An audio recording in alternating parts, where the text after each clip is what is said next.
Abra sua Bíblia no Evangelho de Lucas. Evangelho de Lucas, capítulo 18.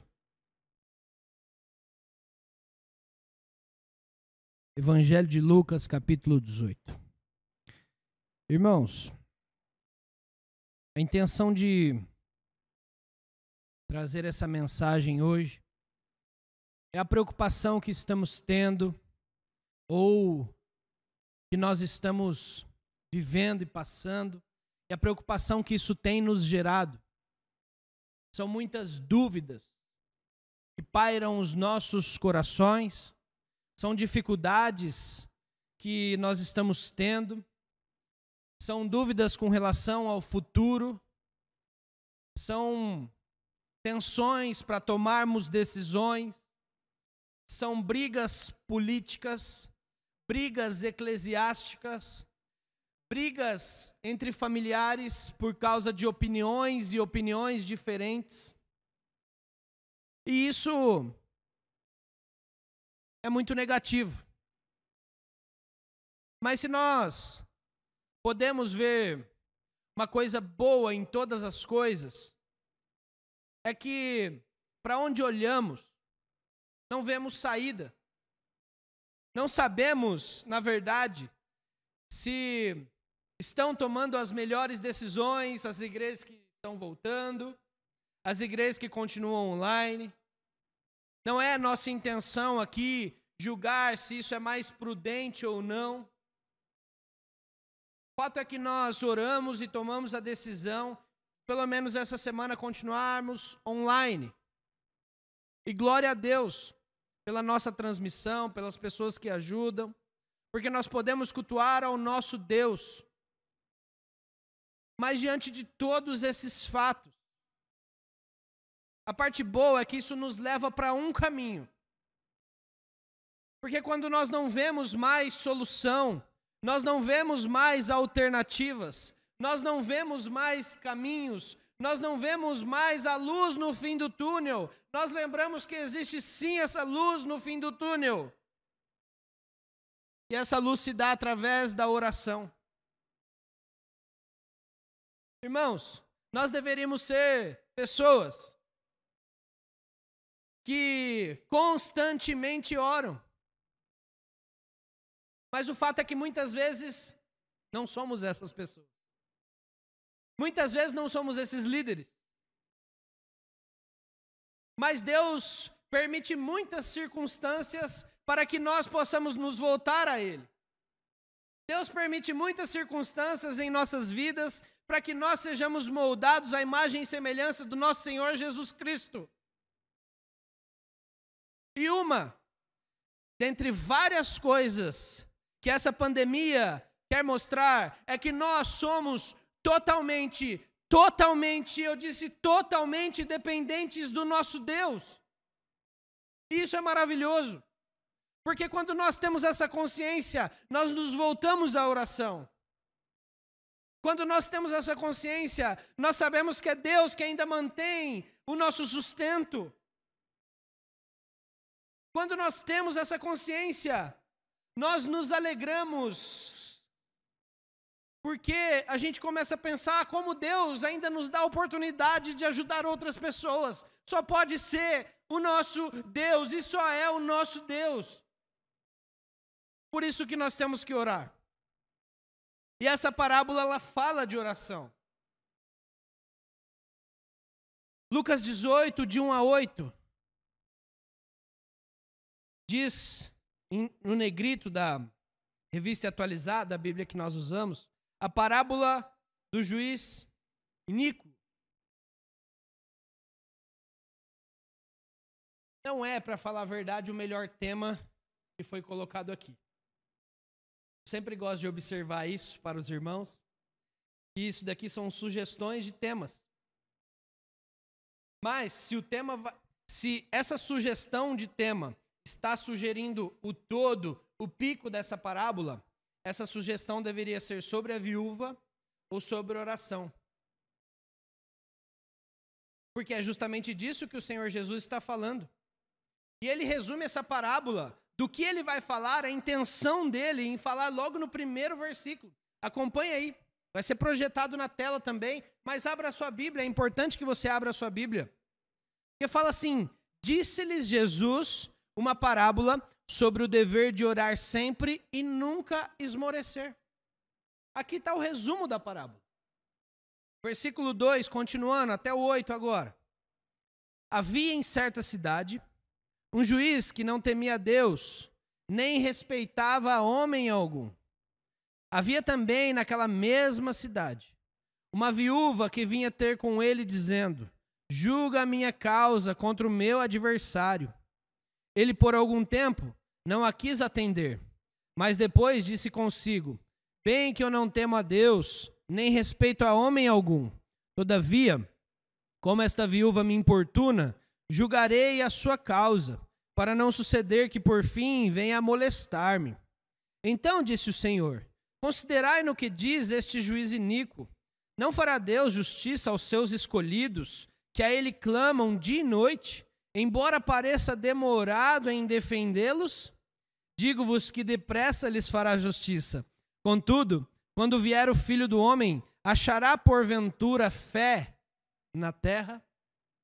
Abaixe sua cabeça e vamos orar novamente. Senhor, fala conosco nessa noite. Fala aos nossos corações, Pai. E que muito acima de um aprendizado, que nessa noite nós podemos sair depois dessa pregação de joelhos, Pai, mais dependentes do Senhor. Que a nossa família seja assim, dependente do Senhor. Que nós sejamos essas pessoas dependentes do Senhor. Irmãos, uma parábola é uma história contada na Bíblia, o que Jesus gostava de contar. E toda parábola bíblica, quando você olha, você vai virando os evangelhos, você vai virando as páginas da sua Bíblia nos evangelhos. Tem muitas histórias chamadas parábolas. E essas histórias, elas trazem, acima de tudo, um aprendizado, um conteúdo, uma máxima, como nós gostamos de dizer. Qual é a máxima dessa parábola? Todas as parábolas contadas na Bíblia têm um tema apenas. É lógico que dentro da parábola nós temos vários aprendizados. Algumas mais difíceis de entender, até porque o próprio Senhor Jesus falou que as parábolas seriam contadas para que as pessoas que não o conhecem escutassem nada e entendessem. E aqueles que são seus discípulos fossem abertos os olhos, eles entendessem os mistérios do reino. E aqui, nessa parábola, o tema já está no primeiro versículo. É muito simples. Qual o tema da parábola? Disse-lhes Jesus uma parábola sobre o dever de orar sempre e nunca esmorecer. Jesus está falando, contando uma história, e o objetivo dele é mostrar para as pessoas, para os ouvintes, para você, nessa noite, o quão bom é orar e nunca desanimar. E a ideia do desânimo aqui, do esmorecer, é quando você está tão desanimado, entristecido, e você passa 1 dia, 2 dias, 3 dias sem sequer lembrar do Senhor. Essa é a ideia que o texto está passando. Porque você, que é um ser humano, tão humano quanto eu, sabe que às vezes nós temos tempos mais fervorosos diante da presença do Senhor. Nós temos tempos de mais oração diante da presença do Senhor. Mas infelizmente, nós também temos tempos de deserto. Nós temos aqueles períodos em que nós oramos menos. Nós somos menos dependentes. Nós somos mais automatizados, nós ficamos mais no automático. Deus não quer isso para as nossas vidas.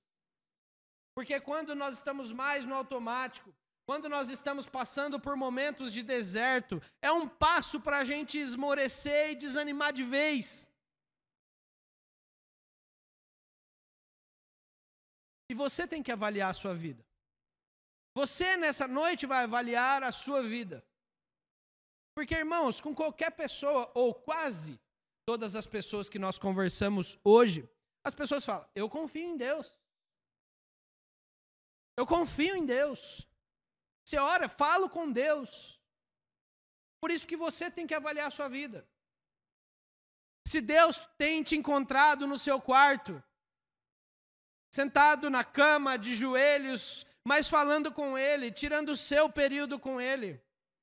Se Deus tem te encontrado durante o dia do seu trabalho, durante o percurso da sua viagem, pedindo graça para Deus, agradecendo a Deus, levando uma vida agradecida. Porque, irmãos, oração é o combustível da vida cristã. Sem oração, nós não somos nada. Sem oração, não temos intimidade com Deus. Sem oração, não temos ousadia. Sem oração, não temos força. Sem oração, nós não somos nada. Porque a oração é o combustível do cristão. Irmãos, quanto mais oramos, mais dependemos de Deus. E quanto mais oramos, mais fracos somos. E que bênção, porque quanto mais fracos nós somos, mais forte é o Deus que nós confiamos. Quanto mais nós nos diminuímos, mais Ele cresce. Coisa maravilhosa. Irmãos, volte hoje para a sua vida de oração. Às vezes você está me escutando, você fala, é verdade, pastor.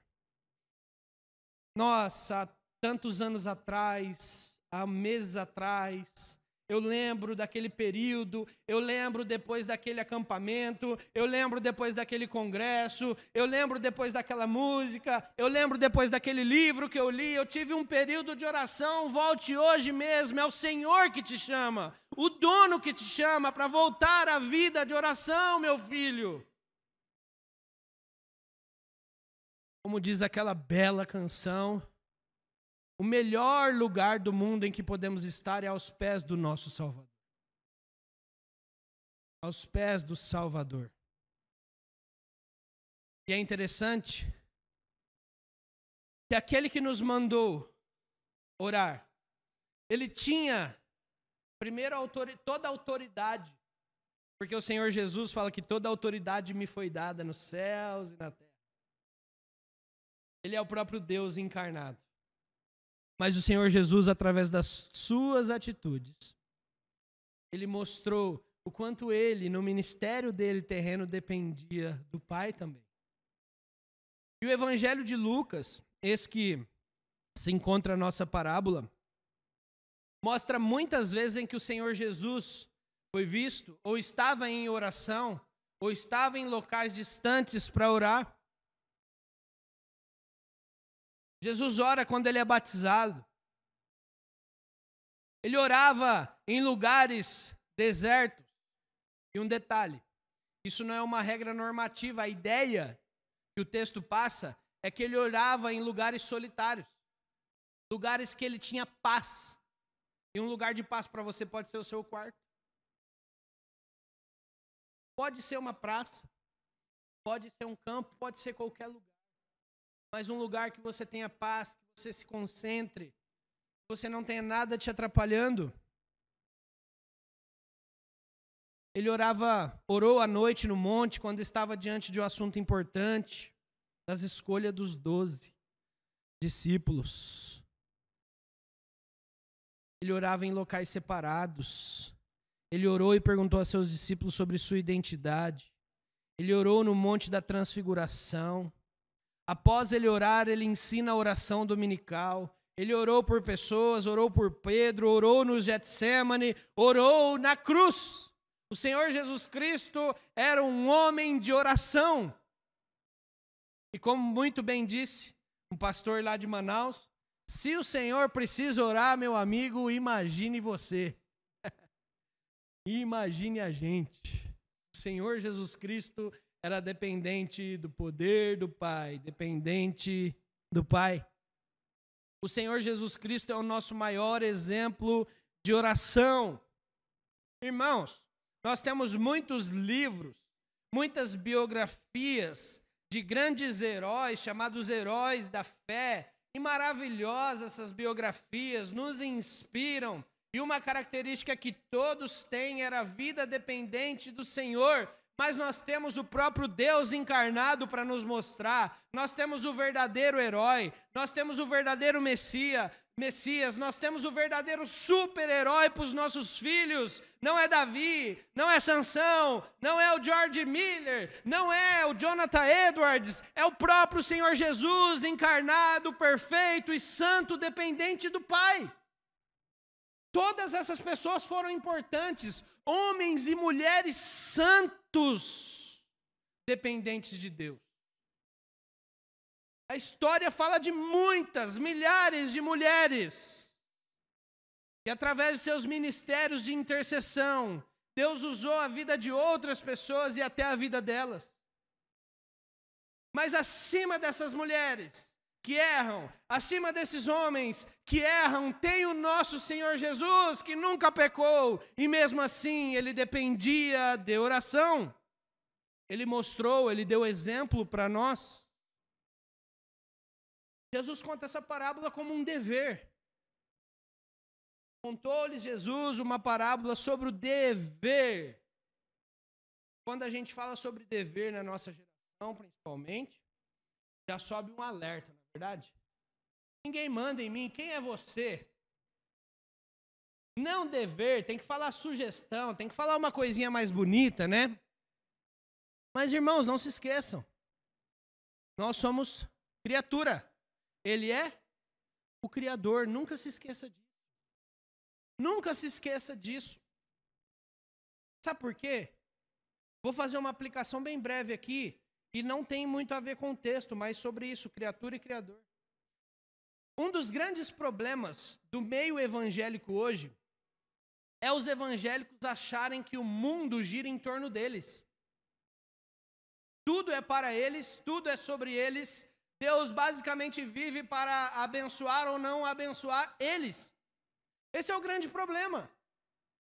Irmãos, o centro de tudo é o nosso Senhor Jesus Cristo. As coisas caminham para a honra e glória dEle. Ele que é o Senhor, Ele que governa, Ele que vai voltar e todos nós, toda criatura estará aos pés dEle. Ele é o governador desse universo e Ele mandou a gente orar. Poderia ficar só nisso. Ele mandou, pronto. Jesus mandou, a água parou, ponto final.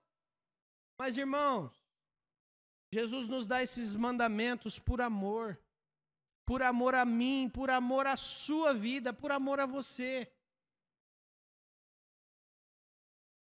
Porque quanto mais dependemos do Pai, sim, menos sofremos. Sério isso, pastor? Menos sofremos?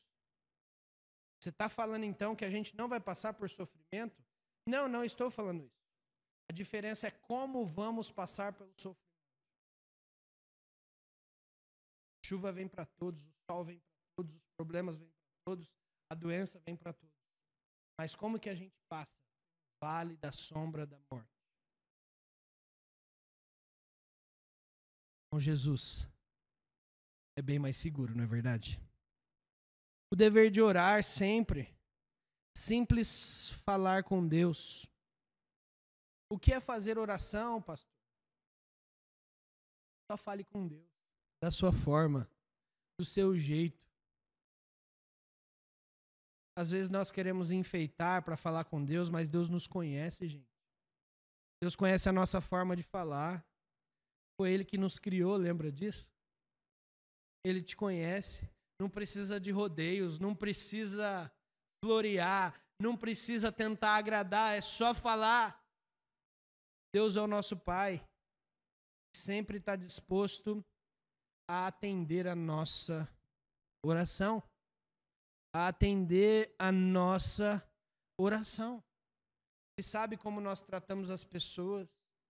E como nós tratamos as pessoas deveria refletir a forma que nós tratamos o próprio Deus.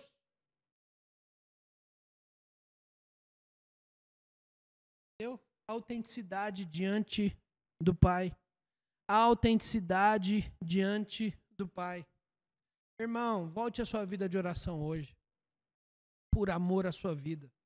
Escute a palavra de Deus, escute o que o Senhor está te falando.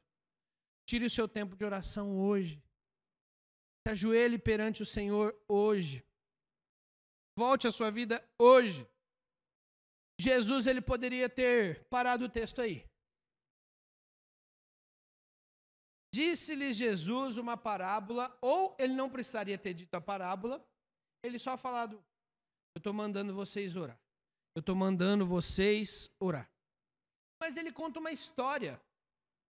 A história da viúva e de um juiz iníquo, como diz o próprio texto.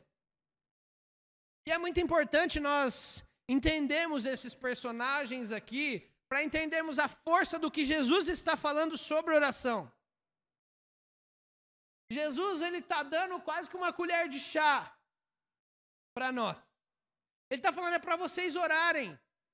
E eu vou te mostrar a importância disso. E eu vou te mostrar o quão prazeroso é isso. E eu vou te mostrar como o Senhor nos escuta, o Pai te escuta. E é muito importante nós sabermos o contexto da história que Jesus está falando. Primeiro, ele está falando que havia em certa cidade um juiz que não temia a Deus nem respeitava homem algum. Um juiz que não respeitava homem algum.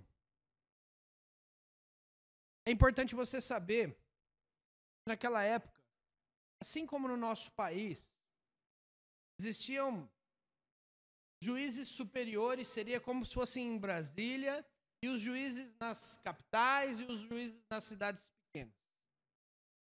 Isso era conhecido como o Sinédrio, como você lê lá na frente, que o Senhor Jesus, ou o apóstolo Pedro e o apóstolo João estavam perante o Sinédrio. E aí nas cidades menores eram deslocados juízes para resolver as causas dessas cidades. Geralmente eles ficavam na entrada da cidade e o povo vinha até ele tinha ali alguns secretários para o ajudar, para pegar as causas ali, passar certinho para ele, e aí ele resolvia as causas. Só que esse texto fala que esse juiz, ele não temia a Deus e não respeitava homem algum. É muito importante isso, porque o juiz está diante de uma viúva e as leis judaicas já eram pré-estabelecidas desde o Deuteronômio para atender a causa da viúva, para atender a causa dos estrangeiros, para não serem corruptos, para não fazerem acepção de pessoas. Diz lá, Deuteronômio 10, 18, que faz justiça ao órfão e à viúva e ama o estrangeiro, dando-lhes pão e vestes. Os cuidados de Deus com essas pessoas mostra esse texto. O juiz sabia disso. Sabe por quê? Porque você precisa saber que se tinha uma viúva nesse tribunal, ela não tinha mais ninguém na vida dela. Porque, primeiro, mulheres não podiam entrar em tribunais. Eram exclusivamente para homens. A não ser que ela não tivesse marido, filhos, parentes, qualquer pessoa na vida dela que fosse homem. Se ela estava ali, ela estava sozinha no mundo. Sozinha no mundo. E a ideia que o texto traz é que ela literalmente foi injustiçada. Numa época quase que mulheres eram consideradas mercadorias para muitos homens. Aquela mulher estava desesperada. Talvez ali porque ela tinha perdido uma terra, talvez ali foi uma disputa de um campo. Ela estava ali naquele tribunal. A honra a essas pessoas sozinhas sempre esteve presente na Bíblia, meus irmãos. A honra às viúvas sempre esteve presente nas Escrituras. Quero trazer à sua memória que em Atos 6:1 houve a instituição dos diáconos para cuidar das viúvas. Em 1 Timóteo 5, de 3 a 10, Paulo instrui a liderança da igreja de Éfeso para honrar as viúvas. Tiago 1:27 fala que a verdadeira religião é visitar as viúvas nas suas tribulações. Tem pessoas sozinhas na sua igreja, meu irmão? Tem viúvas sozinhas? Você já viu se ela está precisando de alguma coisa? Podemos estender hoje a pessoas que vêm estudar para outras cidades, moram sozinhas. Pessoas que vêm trabalhar na sua cidade.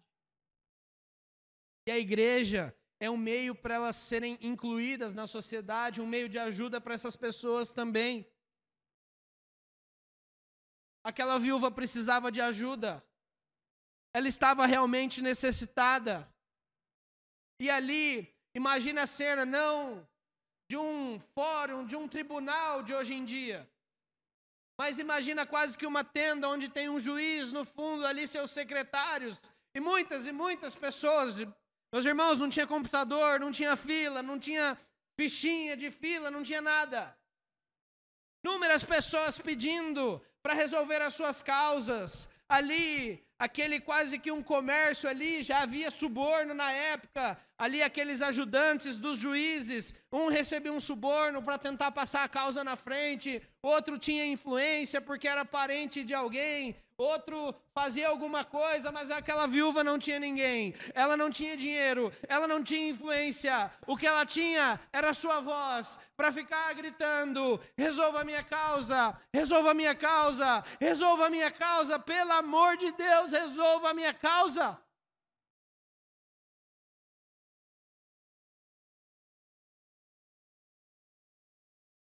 É interessante. E me parece que quando nós olhamos para o cenário hoje, essa é toda a nossa opção. Nós virarmos para o Senhor e falar: Senhor, resolva a nossa causa. Por que o cartão de crédito não dá para resolver? Por que influência? Por que meus conhecidos eles não vão resolver? Por que a medicina não vai resolver? Porque ninguém está resolvendo. Senhor, resolva a minha causa em nome do Senhor. Levanta pessoas, Pai, para que essa vacina possa fazer efeito, mas, Senhor, resolva a nossa causa. Porque parece que nós estamos num poço que não tem fundo, irmão. Quando o negócio parece que passa, não passa, piora. E aí nós convivemos no meio de muitas notícias, de fake news, de uma mídia muitas vezes que não passa confiança, a gente não tem noção até onde é verdade. Mas com a doença aí, com pessoas morrendo, nós vivemos tudo isso. A parte boa de tudo isso é que a única e boa opção que sobrou é nós fazermos igual essa viúva. Senhor, resolva. Senhor, resolva.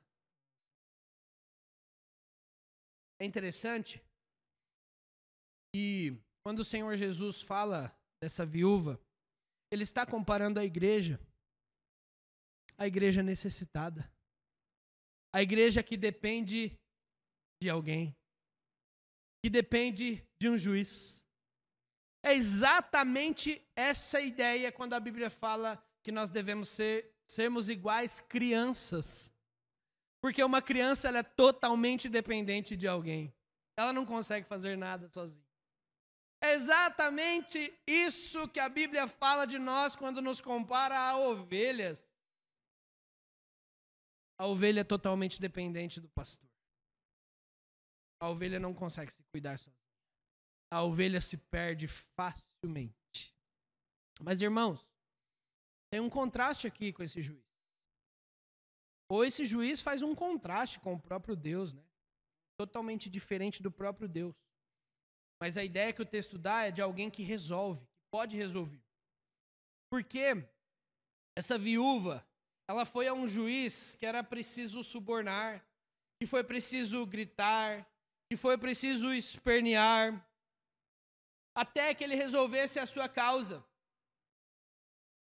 Até que ele começasse a pensar, até que a ideia que o texto dá é que o burburinho ali começou a falar, mas essa mulher aqui, e essa viúva aqui, eu vou ter que resolver a causa dessa viúva. E isso é mostrado no texto, quando o juiz fala, eu vou resolver a causa dela, para que por fim ela não venha molestar-me. A ideia é de queimar o filme do juiz. Eu vou resolver logo a causa dessa viúva, para que não queime o meu filme. Para que eu resolva aqui logo. Para que depois não fique pior para mim. Para que essa multidão não fique contra a minha pessoa. Mas esse juiz era mau. Esse juiz era indigno. Esse juiz era iníquo. Esse juiz recebia suborno. E ele resolveu a causa dela. Esse juiz era mau, indigno, corrupto, recebia suborno, mas ele resolveu a causa dela. Esse juiz era mau, mas resolveu a causa dela. Por que você está falando isso, pastor? Porque, irmãos, é justamente isso que Jesus está querendo dizer nessa parábola. Se esse juiz é tão mau, corrupto, recebia suborno, e ainda no fim resolveu a causa dela, imagine você, que vai diante de um justo juiz, que vai diante de um pastor de ovelhas, que vai diante de um pai amoroso, que vai adiante do trono da graça de Deus. Você, preste atenção, essa viúva ela não tinha livre acesso a esse juiz. Você, filho de Deus, você tem livre acesso ao Senhor. Essa viúva, ela foi sozinha diante de uma multidão, ela foi sozinha até esse juiz. Eu e você, nós temos um advogado junto ao Pai, e nós temos o Espírito Santo que nos ajuda a orar como convém. Essa viúva, ela foi a um tribunal de homens corruptos, mas nós vamos diante de um tribunal da graça do nosso Senhor. Ela foi a um juiz que era preciso subornar, que era preciso gritar, que era preciso escandalizar, mas nós vamos diante de um Deus que tem prazer em nos abençoar. Nós vamos diante de um Pai que é generoso conosco. Nós vamos diante de um pastor que cuida de nós. Nós vamos diante de um Deus que, segundo a sua riqueza em glória, há de suprir em Cristo Jesus cada uma das nossas necessidades, meu irmão. Nós não precisamos de mais argumentos do que isso. Olha essa história, nós estamos diante de Deus, não de um juiz corrupto. Mesmo assim, o juiz atendeu a oração dela. E o texto fala que o Senhor atende a nossa oração. A única coisa que nós temos que saber é que nosso tempo não é o tempo de Deus. Mas você deve saber que o nosso Deus, ele nunca está parado, sem fazer nada. Ele sempre está agindo e agindo em favor de seus filhos. Porque a Bíblia diz que todas as coisas cooperam para o bem dos filhos de Deus, daqueles filhos que amam a Deus. Quem são esses filhos que amam a Deus? Diz o versículo 7. Não fará Deus justiça aos seus escolhidos, os escolhidos de Deus. E esse texto fala, não fará Deus justiça aos seus escolhidos, versículo 7. Primeiro fala que Deus tem um povo, Deus tem as suas ovelhas, e tem muitas causas que só Deus pode resolver. Irmãos, a ideia do texto é a ideia da viúva mesmo, porque Deus nos manda orar desesperadamente até que a resposta seja dada. até que a resposta seja dada. Você está orando há quanto tempo, meu irmão, pela conversão do seu filho? Já desistiu? Por quê? Você está orando há quanto tempo pelo seu casamento? Por quê? Já desistiu? Você está orando pela sua igreja, pelos ministérios, pela liderança, pela igreja do Senhor, pela sua família, pelos seus amigos perdidos, já desistiu? Por quê? Deus quer que você continue desesperadamente. Deus quer que você encha o trono dele com as suas orações. Deus tem prazer em atender as nossas orações. Deus tem prazer em atender as nossas orações. Mas quando, pastor? Quando? Primeira coisa que você tem que se lembrar: que o tempo de Deus não é o nosso tempo. O tempo de Deus não é o nosso tempo. Segunda coisa que você tem que se lembrar, e mais importante, e escuta bem o que eu vou falar. Quando Deus vai responder às suas orações, as orações dos seus filhos, as orações dos seus escolhidos. Escute bem isso. Depressa. Ele vai responder depressa. Como você garante isso, pastor? Que ele vai responder a minha oração depressa? Você é filho de Deus? Você é filho de Deus? Ele responde no versículo 8. Digo-vos que depressa lhes fará justiça. Justiça aos escolhidos que clamam de dia e de noite, que fala no versículo 7. Olha que coisa maravilhosa. Olha que coisa maravilhosa. Irmãos, Deus, ele pode até parecer demorado para você, mas ele responde às orações dos seus filhos. Ele mesmo que garante.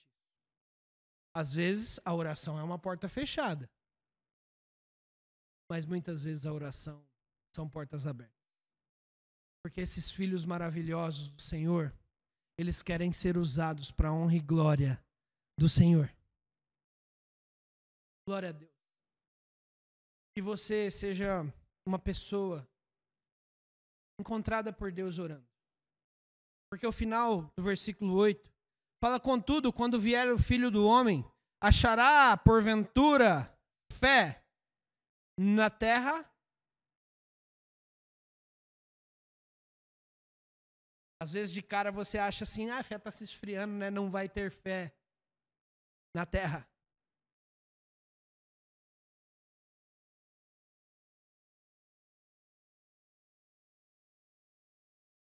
Mas o texto também está fazendo uma pergunta que já tem uma resposta. Achará fé na terra? Sim. Eis-nos aqui, Senhor. Eis-me aqui, Senhor. Quando o Senhor voltar, o Senhor vai achar a tua igreja. E o Senhor está reunindo. E o Senhor está dando força. E o Senhor está dando força para resistir ao Covid. E o Senhor já deu força na história para resistir à perseguição. E o Senhor já deu mais força ainda para ser morto diante de pessoas pela fé. E o Senhor deu muita força para ser apedrejado. Igual, talvez, o iniciante de tudo isso, o diácono Estevão. Para ser apedrejado e ainda no meio do apedrejamento orar pelas pessoas. Orar em clamor daqueles que estavam jogando as pedras, que estavam o matando, e orar pedindo perdão por eles, para que Deus tenha misericórdia deles. Irmãos, nós seremos achados fiéis pela graça do Senhor. É o Senhor que sustenta a igreja, é o Senhor que vai sustentar até o fim, é o Senhor que vai fazer nós passarmos por grandes problemas fiéis, porque é o Senhor que nos dá fé, é o Senhor que nos regenera, é o Senhor que manda avivamento, e é o Senhor que vai nos encontrar fiéis. Glória somente ao Senhor. É Ele, irmãos, tudo é por causa dele. Tudo é por causa dele. tudo é por Ele, para Ele, glória somente ao Senhor. Nós seremos esses encontrados com fé, com fé, com fé. Volte a sua vida de oração hoje mesmo. Que Deus abençoe muito você. Seja encontrado hoje ainda, de joelhos, na presença do Senhor. Vamos orar. Oh Deus, que texto maravilhoso, Pai. Que texto que nos chama a estarmos humilhados de joelhos perante o Senhor. Que coisa maravilhosa. Que nós possamos entender que uma igreja forte é uma igreja dependente. Uma igreja de joelhos. Uma igreja que depende do Senhor em tudo. Que nós sejamos essas pessoas encontradas, intercessores e intercessoras. Que nós possamos ser esses encontrados dependentes do Senhor. Que hoje, Pai, nós possamos voltar à nossa vida de oração. Nos perdoe, Pai, por tempos que ficamos longe, por tempos que oramos menos. São tempos que dependemos menos também, achamos que podemos fazer com as nossas forças. Nos perdoe, Pai. Cuida de nós, nesse período tão difícil que estamos passando. Deus, mas também nos usa, ó Deus, para sermos encorajadores de outras pessoas, para pregarmos a mensagem do Evangelho a outras pessoas também. E que a sua igreja, ó Deus, se encontre dependente do Senhor. Em nome de Jesus. Para a honra e glória dele, oramos. Amém. Irmãos, que a graça maravilhosa do Senhor Jesus, o amor de Deus, o nosso eterno Pai, e a consolação e a intrepidez do Espírito sejam sobre todos vocês e sobre todos os eleitos de Deus, escolhidos de Deus, que se encontram orando, clamando pela volta do nosso Senhor Jesus. Amém e amém. Ricamente a sua vida.